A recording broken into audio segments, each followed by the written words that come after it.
Let's stay on police-civilian relationship. On 7th February 2018, the police and military deployed to Fuasi in the Kwanuma district of the Ashanti region allegedly killed 4 people who were part of demonstrators over the relocation of the district capital. Till date, the families have resolved not to bury their loved ones until government investigates who killed them. Meanwhile, another victim, Stephen Nsia, who's paralyzed because he was also shot in the spine, is yearning to die. Jojo Kobna brings you excerpts from his latest Hotline documentary titled As If We Weren't Human.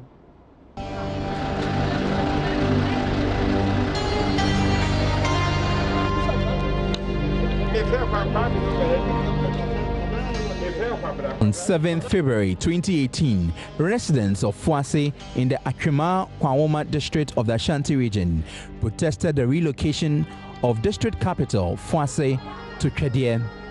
The police and military teams were sent to maintain peace, but it turned tragic as 4 people were killed and many injured.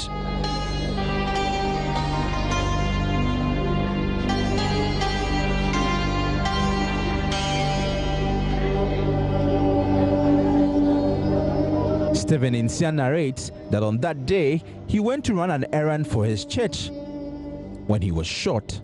So when I was going, there was a crowd making something like they were making noise. And when I got there, I stood there and called my friend, and he said he's around that area. And I said, okay, I'm also here, so you should come and let us settle everything that. You should come and let us settle what he told me. And the police guys came, and the moment they landed, they just make shooting. So I was panicked. I couldn't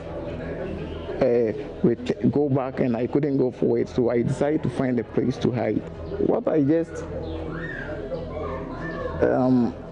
seen is I was at the hospital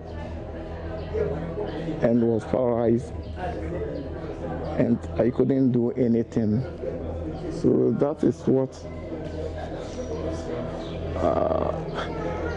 that is all about what I can say.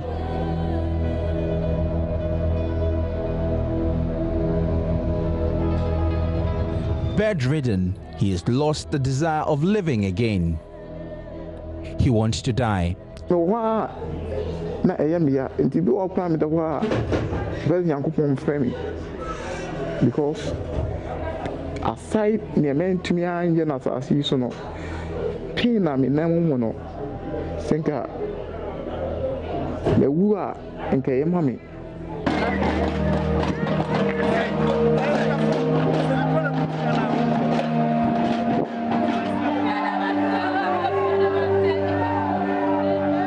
Four persons were killed by the joint police and military team: Douglas Adai, Kojo Ofori, Prince Apia Boateng, and Kweku Seth.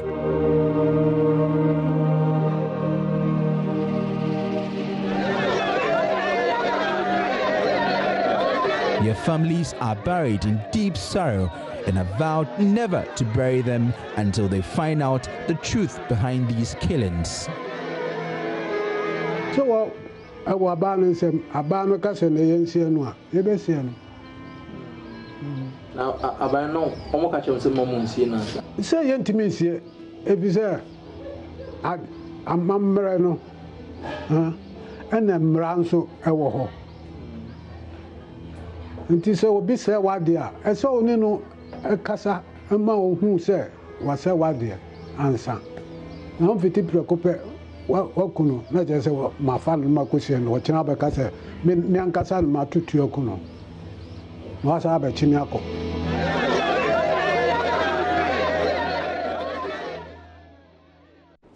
Clearly, you can tell that will be one not to miss. I'm talking about As If We Weren't Human, airing this evening at 8:30 p.m. on the JoyNews channel. Do make a date. I've got producer of that documentary, Jojo Kobna, here with me. Hello, Jojo.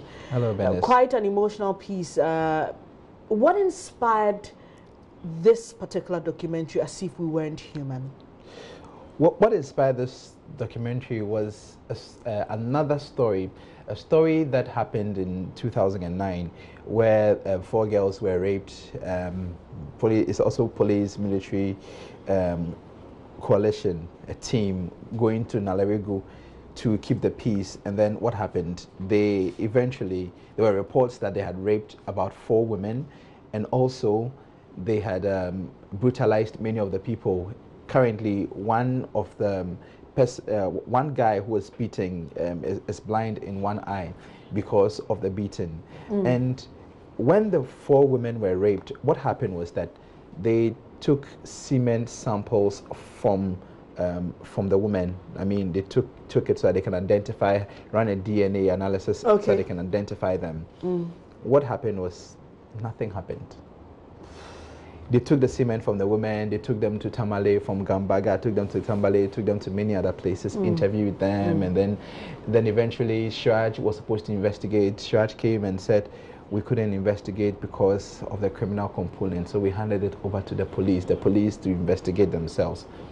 Nothing happened, and the people are living with the pain, and that was in 2009. Okay. So I was going through my old documents, and I saw it, and I was like, yeah, why don't I chronicle many of these cases that have gone unresolved? Okay, so I mean, there's a lot to get, or a lot of information to get from the documentary, but tell us, when I watch As If We Weren't Human, how many of these stories of police investigations or police involved in perpetrating crime, allegedly, in cases not being solved, how many of these do we have in As If We Weren't Human? We have 5 cases, 5 different cases. Number 1, the Nalerigu one that I just spoke about. Okay. And then we have Sunyai, a case of the military brutalizing 4 children.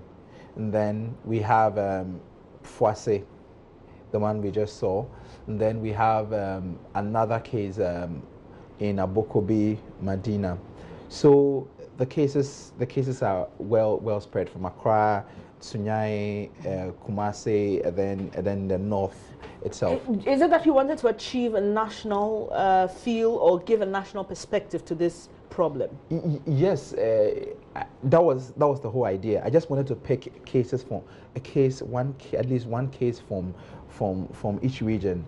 And if you look at the Nalerigu case, for example, there were 2 cases, for example, in the north, where we had the military brutalizing the 16-year-old who is now 18. I mean, hanging him and then melting rubber on his genitals. I mean, it was. When I finished interviewing him, he said, you know, as if we weren't human, like as if I was not a human being. I was not treated like a human being. And that's what inspired the title. And that inspired the title. But I interviewed the lawyer too, who said they treated him like a common animal. Okay. So I spoke to different people, and they were all saying the same thing. Initially, I mean, when we were brainstorming this title, someone said, okay, why? So well, let's call it Brutal Friends. I was like, why? The person said, okay, because the police, they're supposed to be our friends. Yeah.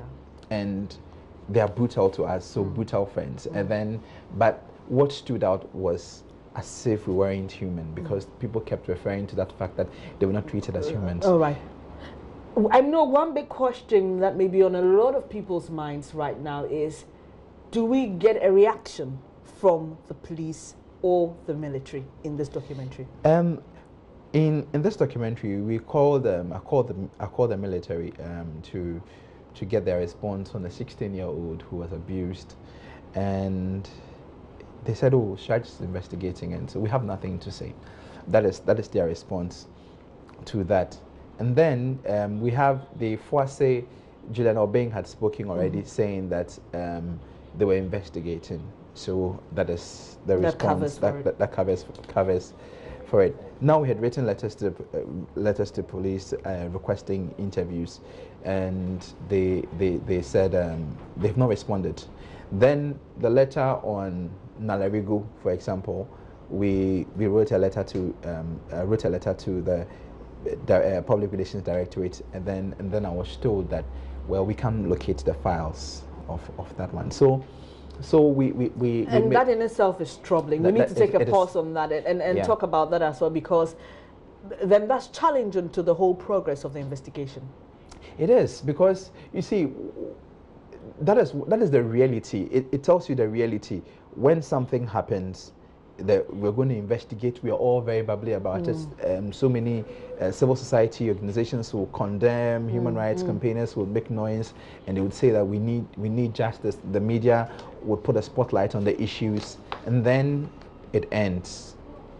And so that is the whole point of bringing back these cases, so that we ask ourselves, why do we sweep? Because the people, one thing is that there's a saying that people will never forget how you made them feel. And they have never forgotten how they have felt over the years. A woman who was raped, and till now she's not enjoying sexual life, because every time she says it haunts her, it comes back. The husband is very nice, but so the people never forget. And so this documentary is pushing for the setting up of an independent complaints commission, a unit, department, authority, whatever it is. And that is in line with what Shraj is also calling for. Thank you very much. Jojo Kobna is producer of our latest Hotline documentary, As If We Weren't Human, airing this evening at 8:30 p.m. on the Joy News channel on Multi TV, DSTV channel 421 and GoTV channel 144. Do make a date. You're watching Joy News Desk with me, Benis Abubedu Lansa. We'll be back with more. Do stay.